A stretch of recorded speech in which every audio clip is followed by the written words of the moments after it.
Hello, and welcome to Into the Light. I'm your host, Edina Mauvana. Today we have Patrice Porter, and Patrice is the gardening grandma. She is a master cultivator who nourishes the timeless art of gardening while sowing the seeds of survival skills in future generations.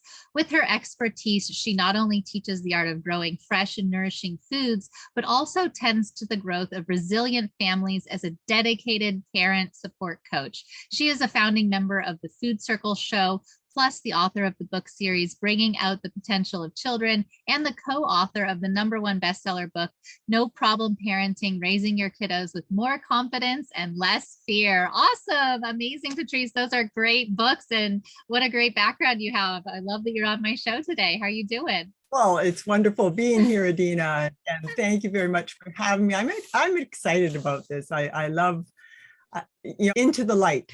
So let's shed some light on the potential of our kids and youth. And that's always been something that's a driving passion of mine, human potential, and especially with our kids and youth.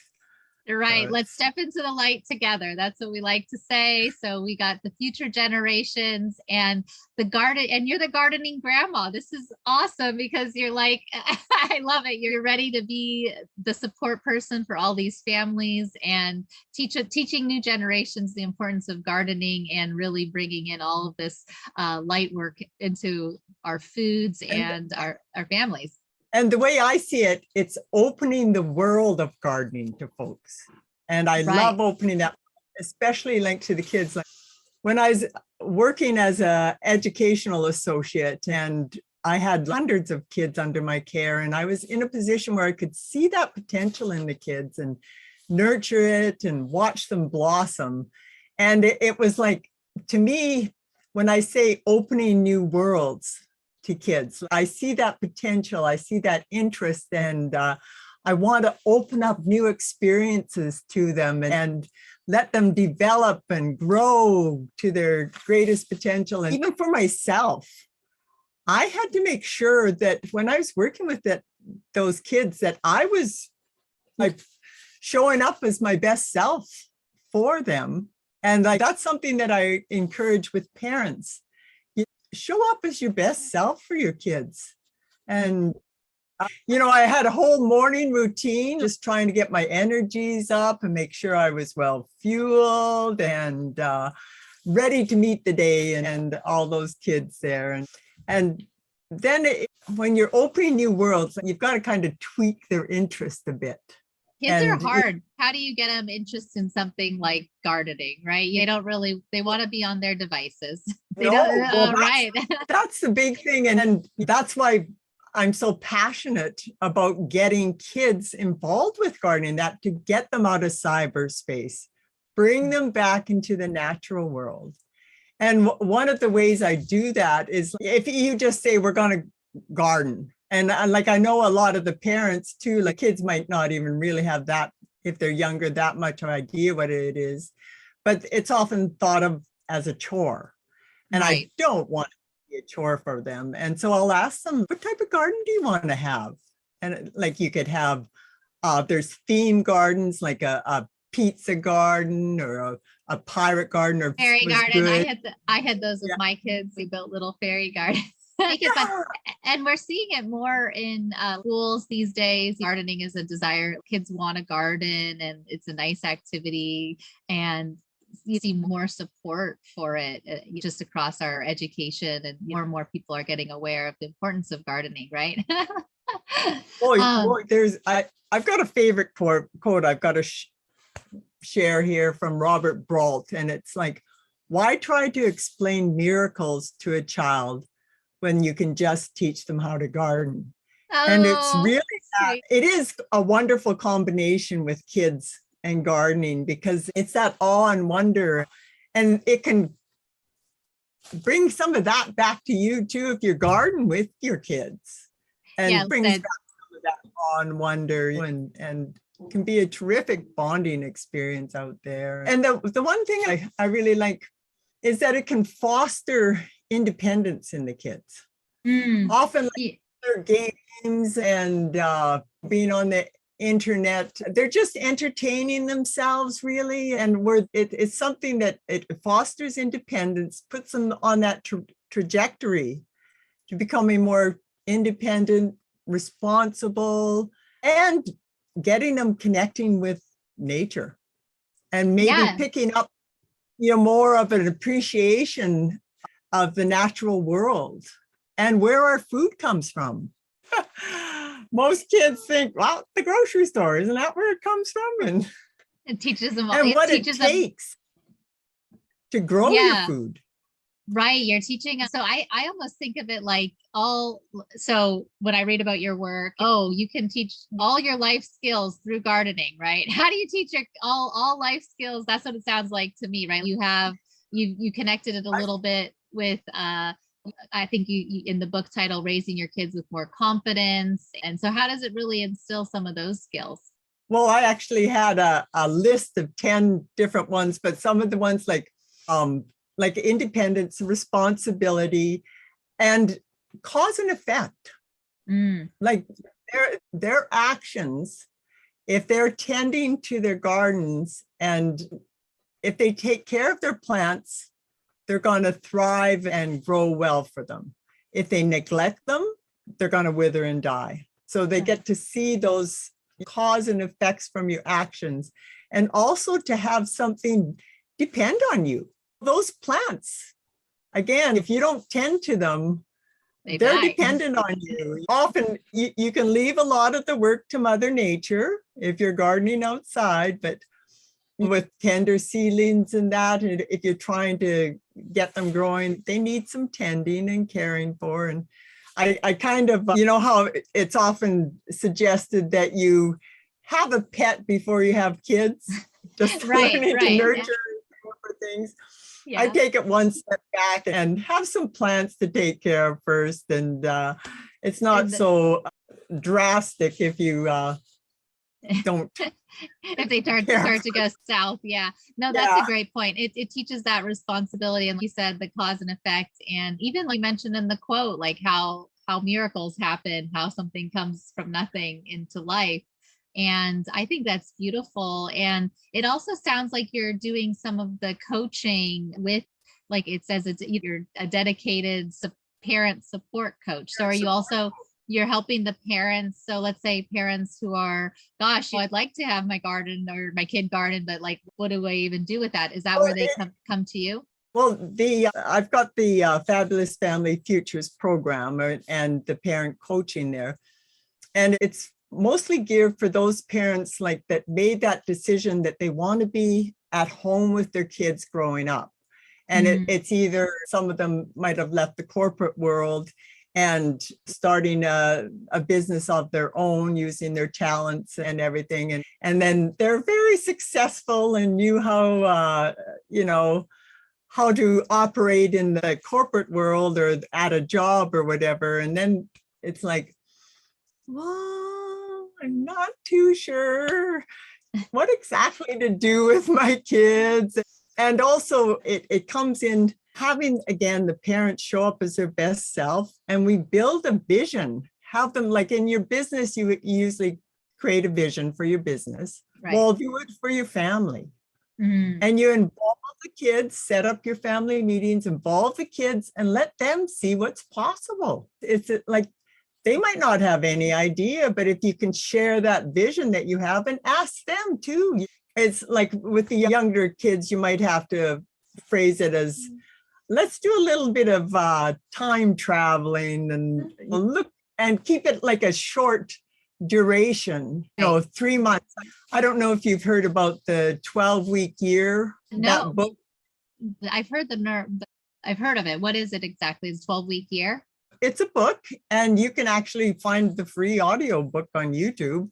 The 12-week year by Brian Moran, but the 12-week year, it's you're condensing your year down to 12 weeks. So if you're making your vision or setting your goal, it's just for the 12. So I like to work that time frame with the kids. Right. And I encourage them to have a nature-based project. Because of that dilemma, so many of the kids are out on their devices, and like they're just missing that connection with nature. And if you can have I encourage it to be gardening because of all the extra things that it can bring with the life lessons and everything. But any type of nature-based family project. So taking kids out camping or exploring your nature, the wilderness in your neighborhood. And just get that. Something that was really big to me, like my dad instilled the love of nature in me. And it was through, like he would take, I was a city kid, and he would take us out on field trips out to, the national parks and everything. He belonged to the Natural History Museum, and they would have all these documentaries. This was before the internet days. Yeah. So it was filmed. It just instilled a love of nature. And like the kids nowadays, like with all that climate crisis and environmental crisis, and it can be really overwhelming. And they might feel moved to hold up placards or whatever, but if you can instill that love of nature, and then you let that love you feel direct your actions. And so that it's you see that someone's polluting your waterway, so it will move you to do that, to protect those that habitat area. Yeah, because you feel that connection to nature from a young age. You're instilling that need to protect and create nature in a healthy way, not pollute it, right? Yeah. And that's where, like in the garden, it's a great place to do that. And going back to another life lesson while we're talking about kids, cyberspace, and it seems to be the age of instant gratification. Right. And so that quick. Yeah. I like that with the garden, it's delayed gratification. Delayed, yeah. It teaches us to wait, hold back. Be patient. You plant your seeds, you tend them, and then you've got to wait. But then you're like so well rewarded, and it's so worth waiting for. And like that's another way of getting your kids interested, is let them taste some of that fresh farm food, like fresh grown food if you're not going to yourself, like the farmers markets. And because that's another great connection, is kids and food. Yeah, then they enjoy the taste more if they had to grow it, and they feel more connected. So yeah. And so you're up in what is it, northern Canada, or where are you located physically? Because I know you're doing this gardening, and you also have to garden in the winter, right? Where are you doing all your gardening? I live right in the boreal forest. Okay. In a pine meadow of Saskatchewan, Canada. Saskatchewan, and that's right. We have like 2 months of summer and 6 months of winter. Oh my gosh. So I do outdoor gardening. Like we're having a terrific gardening season. Things are growing marvelously. But I also do indoor gardening too. And my gardening programs, like I've got the Got Dirt Gardening for Kids program, but that's virtual. Yeah, like virtual. I was going to ask. Yeah. Yeah. So I work with kids all over the world. Yeah, that's awesome. So you launched it. So yeah, now people can not only work with you in person, now virtual coaching. So and I was wondering, did you see a lot of increase during like COVID and people being at home with families? Is that when you started launching to have something for families to do while we were all kind of stuck at home? And is that where you kind of started creating some of your programs? I had developed the Got Dirt Gardening for Kids program before that, just because I had such a passion for gardening, and I was the gardening consultant and the go-to person around. Everybody was always asking me their gardening questions. And I love opening that world of gardening to kids. Mm-hmm. That was my and I love the medium of courses for Okay. sharing that.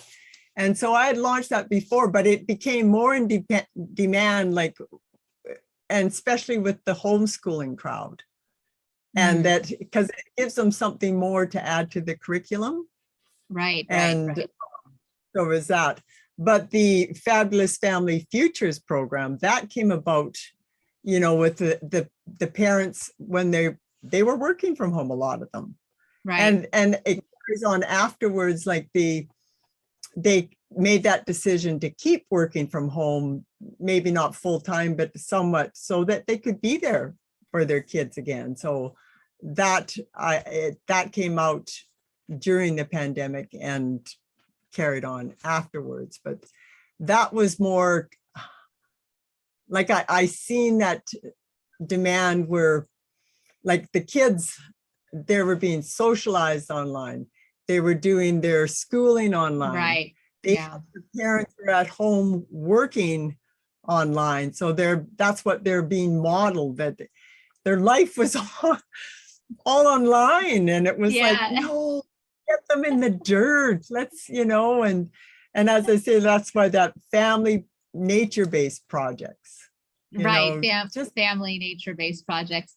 And so it's really, it's helping, it sounds like it's helping people plan and incorporate. So let's say, we're feeling challenged at home, too much technology. And like you said, you want to build a resilient family and you want to go outside. And so it sounds to me like it's creating the program and the structure for families to really, kind of implement something like that and stick to it. Right. So that's also very helpful. Yeah. Well, and working with the parents too, when they set their vision there and they've got their goals. And then then they can work more with intent and focus and more easily direct their energies to where it's needed, either with their families or the business. Because that was one of the big things, like they made that decision. They want to be at home with their kids growing up. But then they end up sacrificing that time they would be spending with their kids on working. On computers, yeah. But that's where the gardening, because it fosters that independence.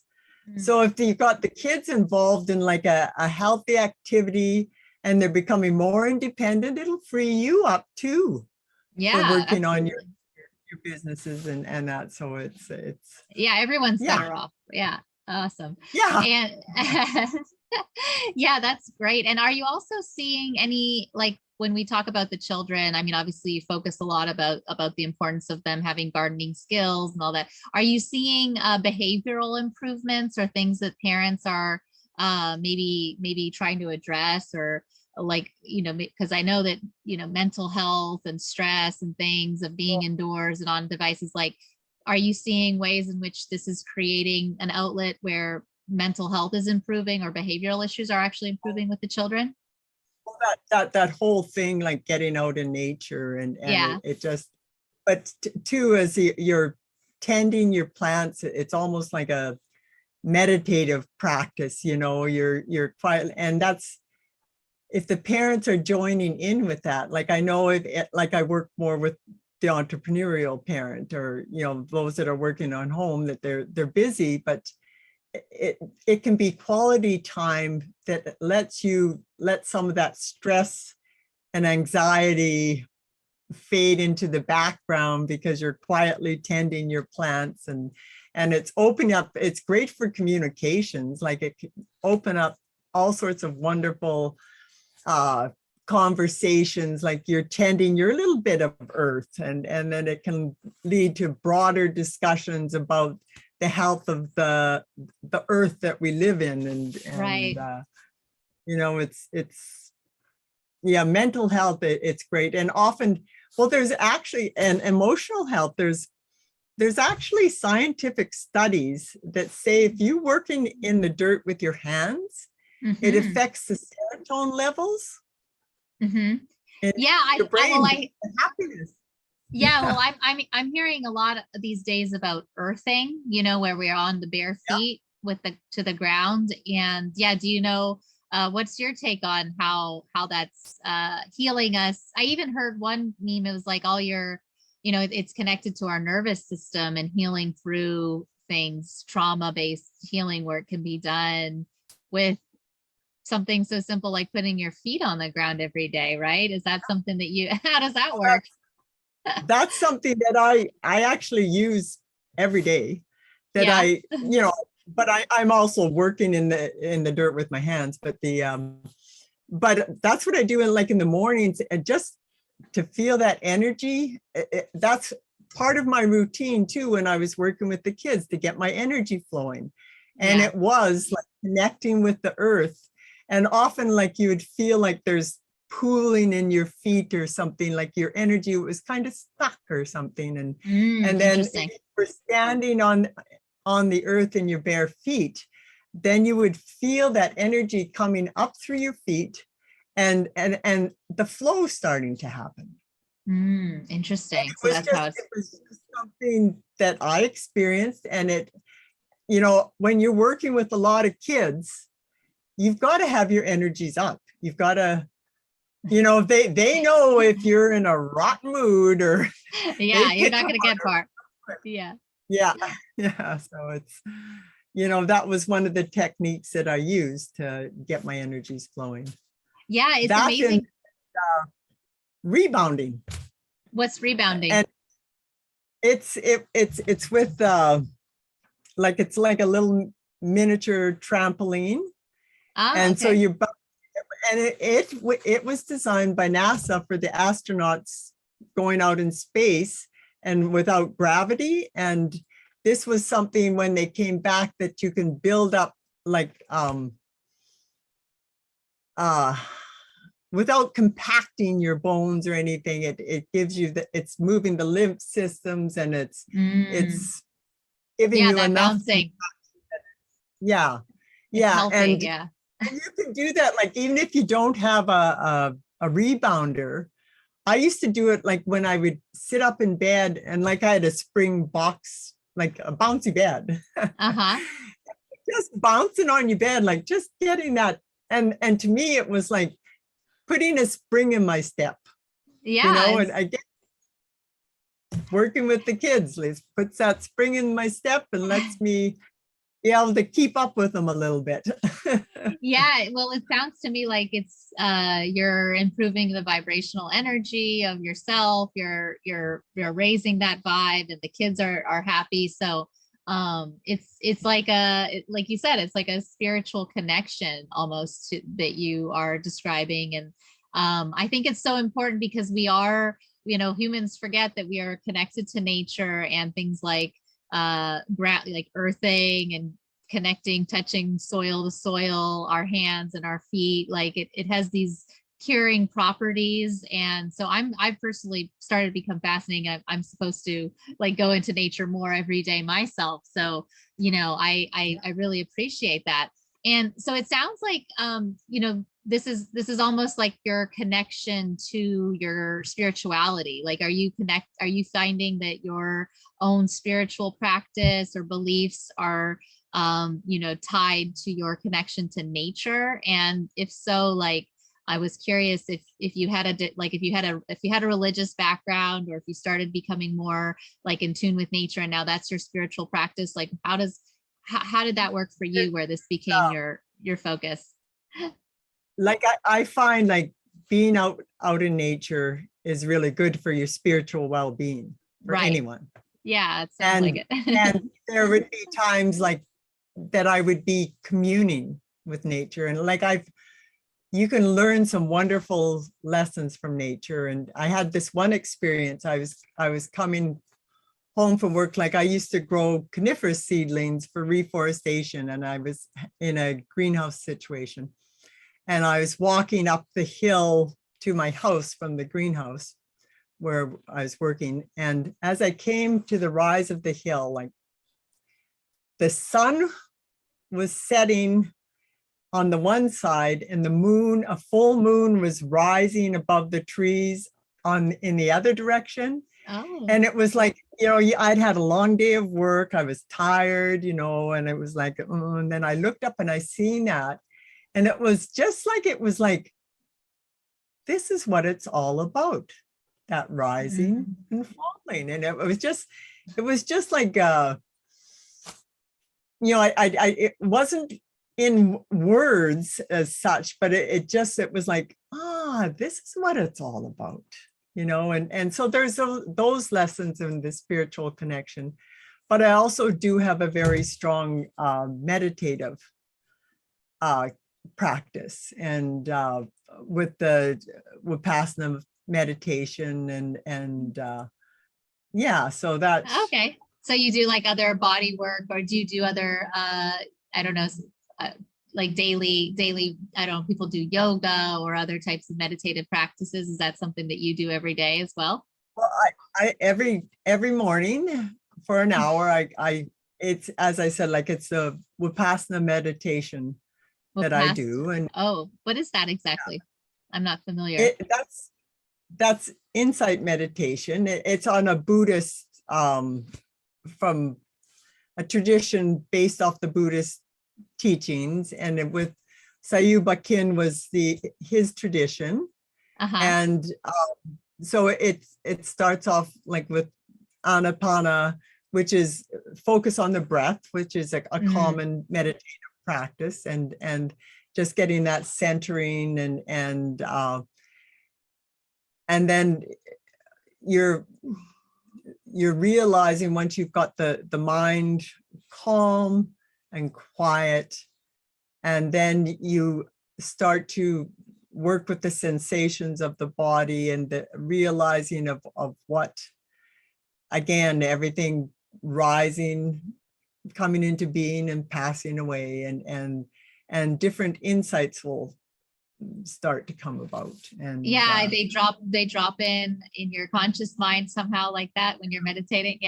I've heard that. That's definitely, that happens with me a little bit. And so do you consider yourself a Buddhist then, generally, as your spiritual practice?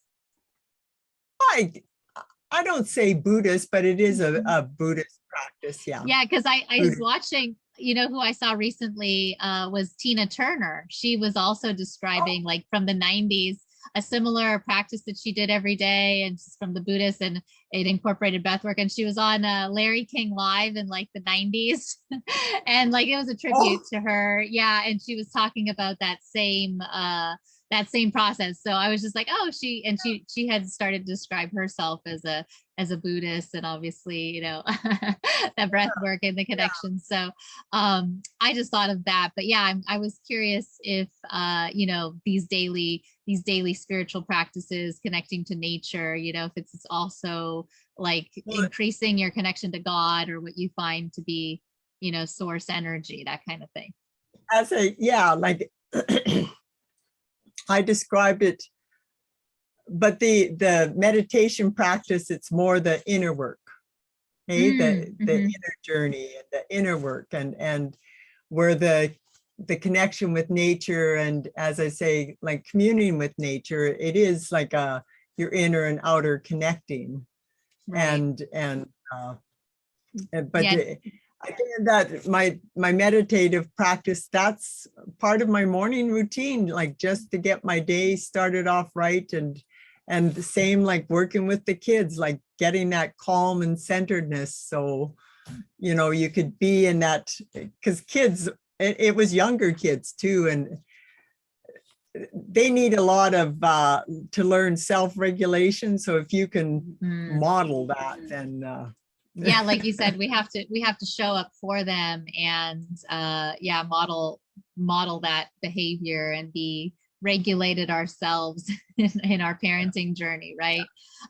Wow, so that's great. And gardening sounds like it helps with all of those things. So I love it, and I love that you have different courses people take. So if some of our listeners are hearing this and they really want to find out more about your courses, where do people go in order to find out where to start taking courses with their kids?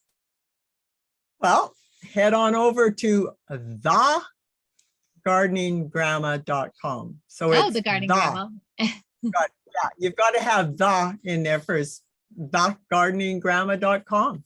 And you'll find there, right on the home page, that you can pick up a Gardening with Kids playbook. That'll give you a step-by-step to get gardening with your kids.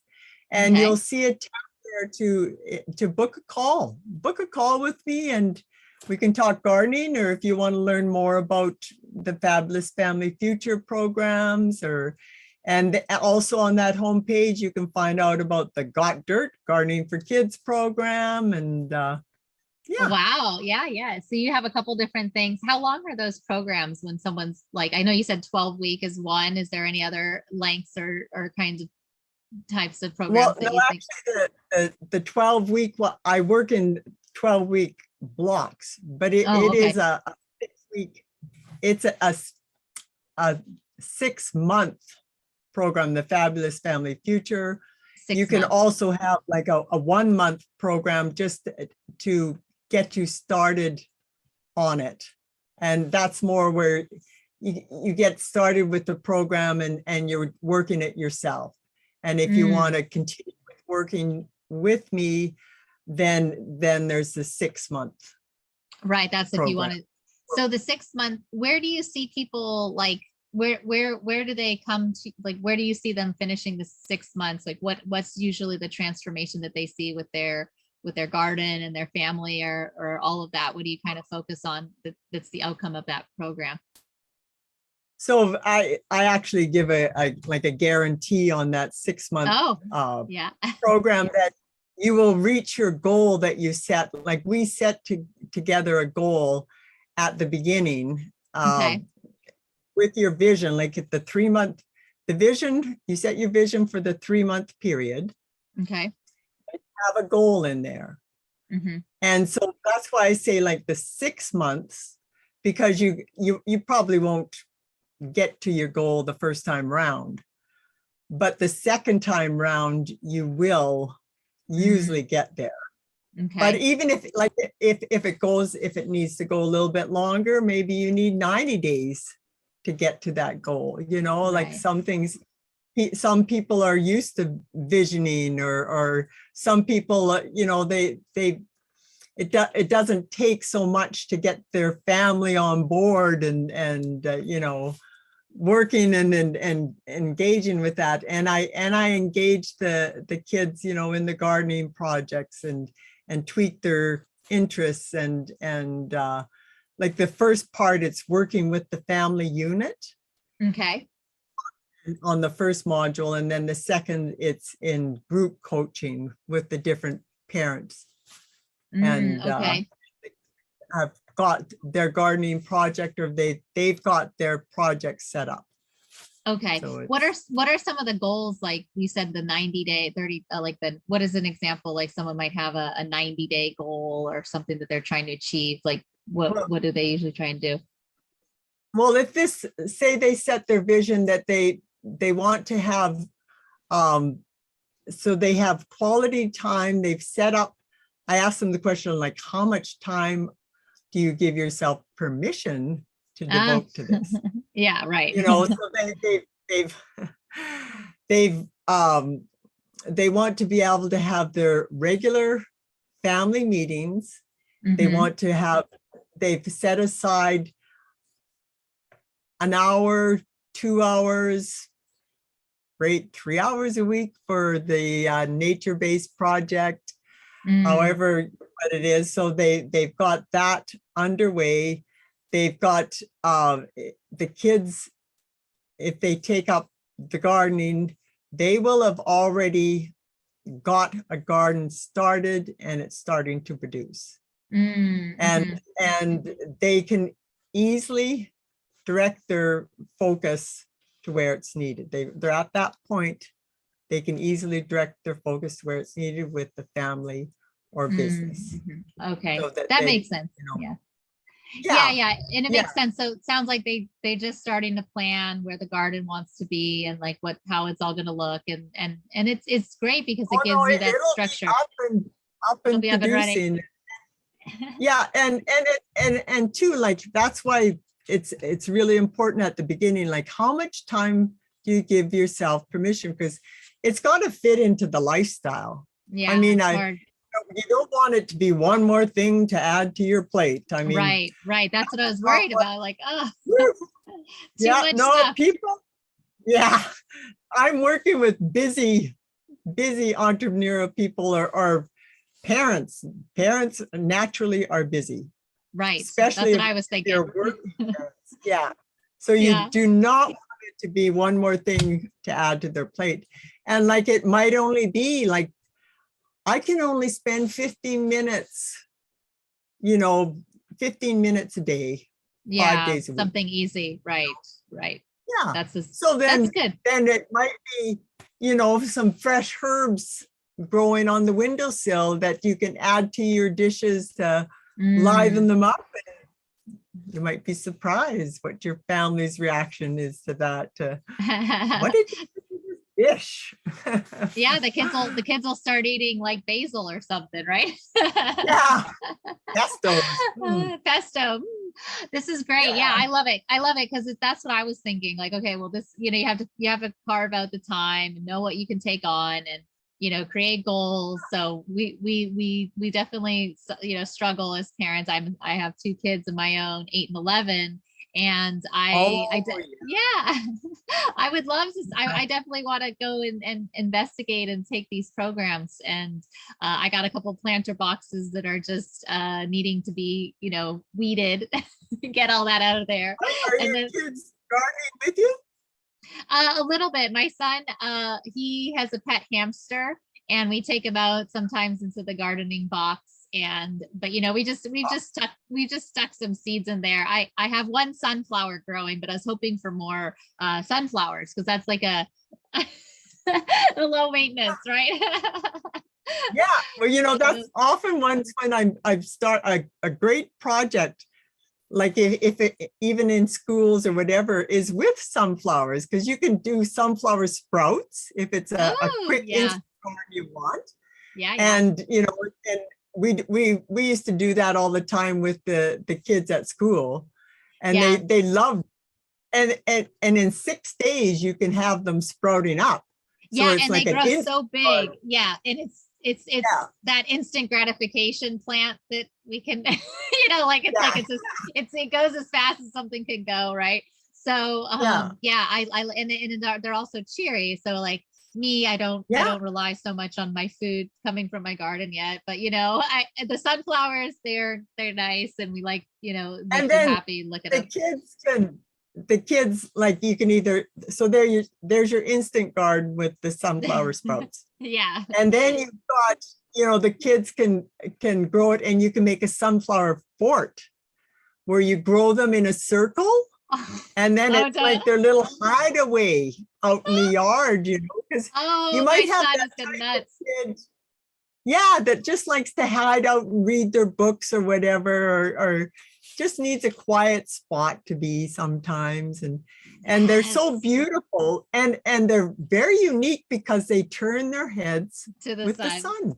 Yes. Yeah, so I love this. it's something Sunflower fort. I'm definitely gonna do that. My son would go crazy. He's building forts all the time and inside with the blankets oh and the cushions. So yeah, let's get him an yeah, outdoor fort. Yeah, I love it. yeah, yeah. And Yeah. then then you've got your healthy snack of sunflower seeds, or Yeah. to feed the birds. Feed the The birds, birds right? love them. Attract the animals. I love it. This is great. Well, I'm Yeah. inspired. I'm gonna go start my sunflower garden, Patrice, for my son. We're gonna do it together. I'm committed. Thank you. All right. All Oh, this is right. awesome. Okay, great. Well, this is a great. I'm really excited. I love interviewing really interesting, coaches, healers, practitioners, and it just really caught me that you're so focused on creating a family, cultivating all of the qualities that children need to develop, and that they can do that through gardening, and then build our future. And then also, of course, our food systems. And that's a whole other conversation we didn't really get too much Yeah. into. Future of food systems. But I'm just excited that we have, the gardening grandma here to help us teach our children the right ways to do this work. So thank you so much. Any last words? that you'd like to share, words of wisdom for our audience before we wrap up the episode today? Some grandma wisdoms. Grandma wisdoms. Yeah. Like you got a million, I can tell. Yeah. Really, take up some type of nature project, and like even some little gardening project. We mentioned some of those instant ones. It's a great bonding experience. So, you know, get out there and garden with your kids. Pick up that free Garden with Kids playbook. Yeah. And that'll give you step by step. It's got recipes in it, activities. It's all that'll get you going. So I love it. Your get kids the kids out of cyberspace and back into the natural world. Yes, I agree with that. And get your kids, your grandkids, your neighbors' kids, whoever kids you can find, right? Get them in the garden. Join the movement. All right. Well, thank you so much, Patrice. I loved it. And I'm going to have all of your links to your website, and hopefully people will go there, get the downloads, start the program, and set up a call with you. That's amazing because they can talk to you directly. So I love that because people always want to reach out, get questions answered. So thank you so much for sharing all of that today. I'm always up to talking gardening. Always up for that. Fun.